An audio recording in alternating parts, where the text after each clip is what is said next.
for those of you that don't know, in about 6 months, PA will be 15 years old. And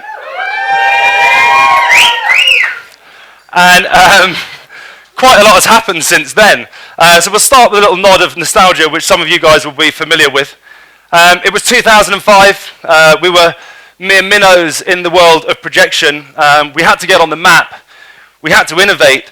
And the old boys, ETC, Ross Ashton, those guys, they were out there using £50,000 PG slide projectors. We, the new school of PA, were fighting around with little £1,200 Gobo projectors. A little bit of a difference in output. But we were using longer exposure to make up for the difference in brightness. A long exposure camera is really the equivalent or the inverse of a brighter projector. So we broke all the rules. We were using Gobo projectors to do giant building projections. We made our mark. We hit the front page of the Evening Standard with this projection here, and PA were officially on the projection map. And I tell that story because of, really, this company was built on an understanding of the principles of light. So moving on, 2010, and we're invited by Sky to create a video mapping show as a backdrop for the first leaders' debate of a general election. So this time we were breaking down the walls of the Arnold Feeney Gallery in Bristol to reveal the politicians of the day. Now, we were creating a new class of artworks formed on new canvases using new and pioneering 3D projection mapping techniques. And so by 2010, we'd mastered everything there was to know about digital pixels, and we were leading in this field of 3D projection mapping. So then we move on another 5 years to 2015, and it was to be a big year. Some sort of rules hanging around here. Could you project in daylight? Could projection look better than a screen? And could you do all this on a spherical object? Well, the world said no, but no one really tried to challenge this. And so after a grueling 4 weeks of testing, pushing, trialing, and refining, we gave birth to the giant Faberge Egg to celebrate Harrods at Easter. This egg was 14,000 lumens per square meter. It was brighter than any LED screen of the time. It had a 0.6 millimeter pixel pitch, so it was higher resolution than any LED of the time. And by day, it was beautiful.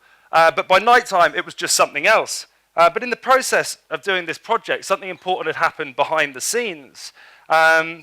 And we were working with disguised media servers, and we refined a technique which actually involves splitting a pixel. Anyway, we worked out what we were doing, and so now we could apply these principles to any scale across any canvas, and we got an opportunity to think big.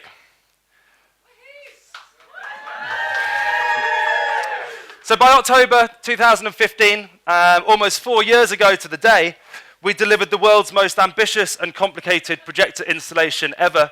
The O2 rose on the roof with 136 million pixels. And so then, by that point, we'd really mastered the limits of projection technology. It had taken us 10 years. We'd written the rule book and then rewritten it. But behind the scenes, things were changing. And we were changing. Technology was changing. And exploring the limits of these groundbreaking projects, we were increasingly considering other pixel-based technologies. And actually, it might come as a surprise, but it wasn't a foregone conclusion that we'd used projection for the O2 project. Conversations had started at the beginning of this about covering the whole roof of the O2 with some sort of net or matrix of LED. And this was some of the thinking behind it. How much would the LED weigh? How much power would it take? What if we dropped the density of the LED?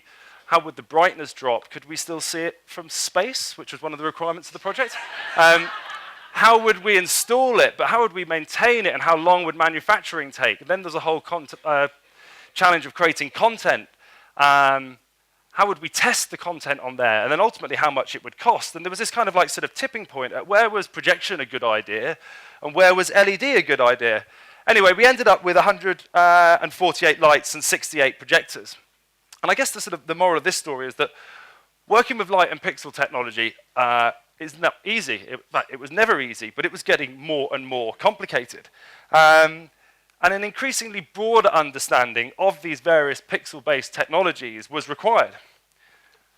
So, This lateral thinking was becoming routine for every project that we did at PA. What technology was best for it? Was it LED? Was it OLED? Was it projection? Was it lighting? How would we balance out these different technologies to create the final product?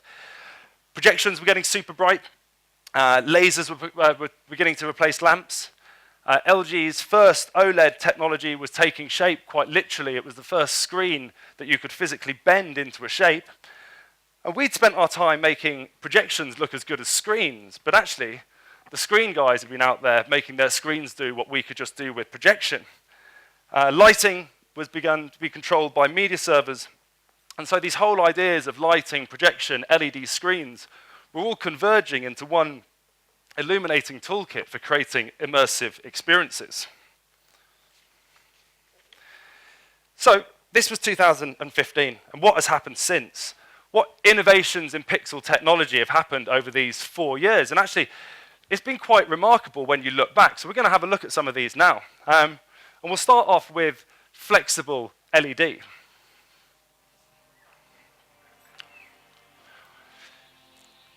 So we love the kind of nearly infinite possibilities of what you can create with LED that flexes like this. So it flexes in 2 planes. It's possible to create displays and sculptures similar to what you might be able to create with projection mapping. And this kind of 2-plane flex is currently impossible with OLED, but a really exciting technology to have come around in the last couple of years.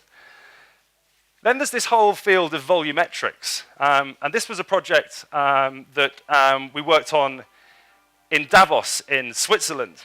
And this is where you take volumetric blocks of LED and you use them to create 3D content out of pixels of light. I guess the sort of question then becomes, what are the limits to this? What if we had 1,000 pixels wide and 1,000 pixels high and 1,000 pixels deep, a sort of 1K cubic display? And in that might lie the future of true hologram technology. Then an innovation launched last year, remote light source or remote head projection from digital projection. And what these guys have done is they've separated the projection head, which is this part of it here, from the light source at the back of the projector. And amazingly, they can now transfer 100,000 lumens of light down a 2-millimeter fiber optic lead that connects the head to the light source. And this means that we can put projectors in all sorts of places where before they've been prohibitive in terms of, in effect, big, blocky, chunky projectors. Then there's LED architecture, and I call it architecture because of the scale of it now is quite incredible. This is the Shenzhen Light Show, if you're not familiar with it. I kind of love this example of what you can do with budget and ambition and hate it in terms of what you can do with awful content from a Chinese studio. But it proves there really are no limits to what you can do in scaling up these technologies from Faberge Egg to O2 and from LED into almost a city-type structure like that. Then another field of technologies which you guys might have seen around, or POV, what's known as persistence of vision, i.e. it moves so quickly in front of your eyes that it creates an image. And this is not a new technology. It's been around for almost decades, but this is the new outcome of it.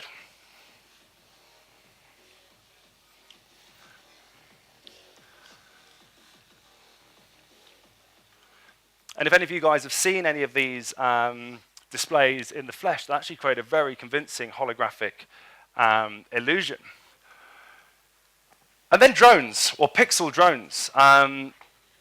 You might be familiar with Intel's work in this area. Flying, I think their world record now is 1,500 drones to create these images in the sky. And I think the rate of drone development is quite scary in every area of life, so expect big things in this area moving forward. Then we've got the future of OLED, and what's at the back of the room now, which is called TOLED, or transparent OLED. And I think what's interesting about this is that this was a concept clip from 2016.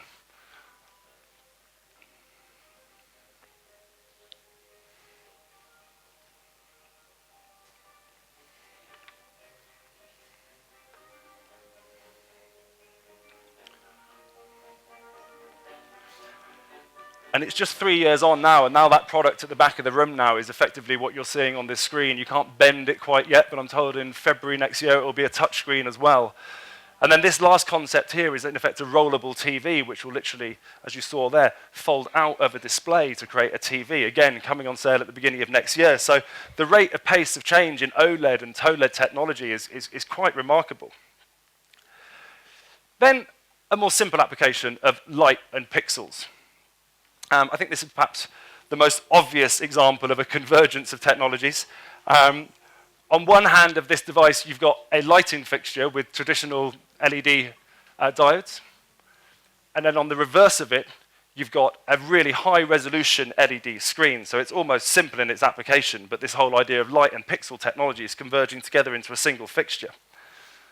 And then AI. AI is getting involved everywhere.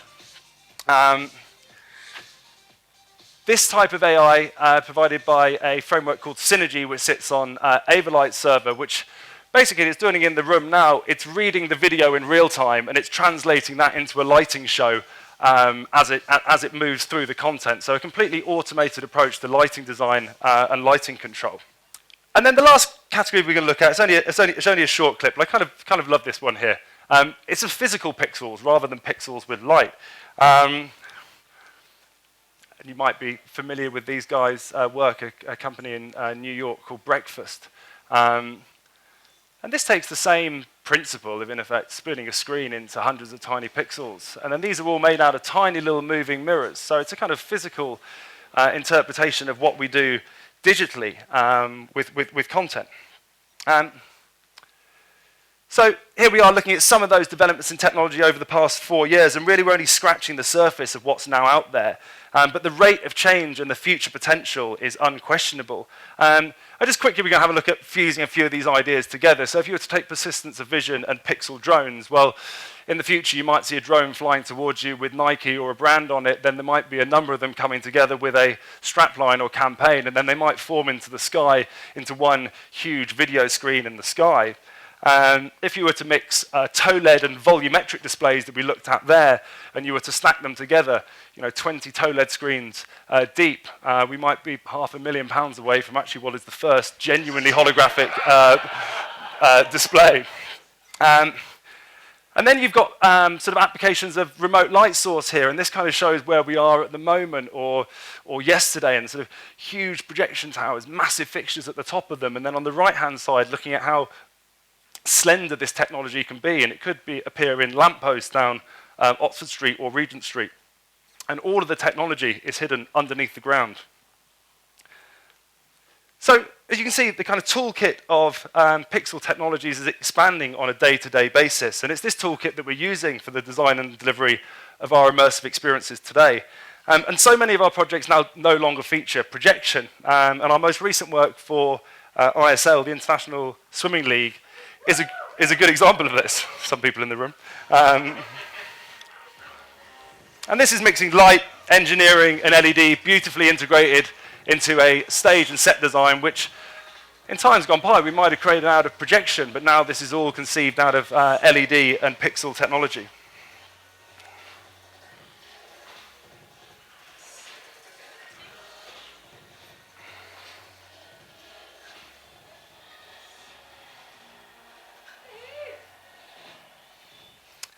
And so this next one, actually, guys, I mean, genuinely, it's not a video, so don't feel tempted to film it, but do not share this image. So this is a project that we're working on for the end of this year. This will be one of the largest immersive LED audiovisual experiences, obviously in broad daylight. And I think that brings us on to this kind of last point here, is that we don't just do it in the dark. We really can design in any environment out here. In years gone by, clients used to come to us when the nights grew shorter and they thought of projection. But our work has, for the past few years, been spanning this increasingly broad spectrum of light and pixel technologies. And I guess that's why we're here today. If you hadn't guessed, it's in this venue with a pixel-based light installation in the roof, sharing insight into the type of technologies which will shape experience design for our audiences of the future. And we are PA. We're still PA. But today, our name change catches up with our capabilities, and we become Pixel Artworks.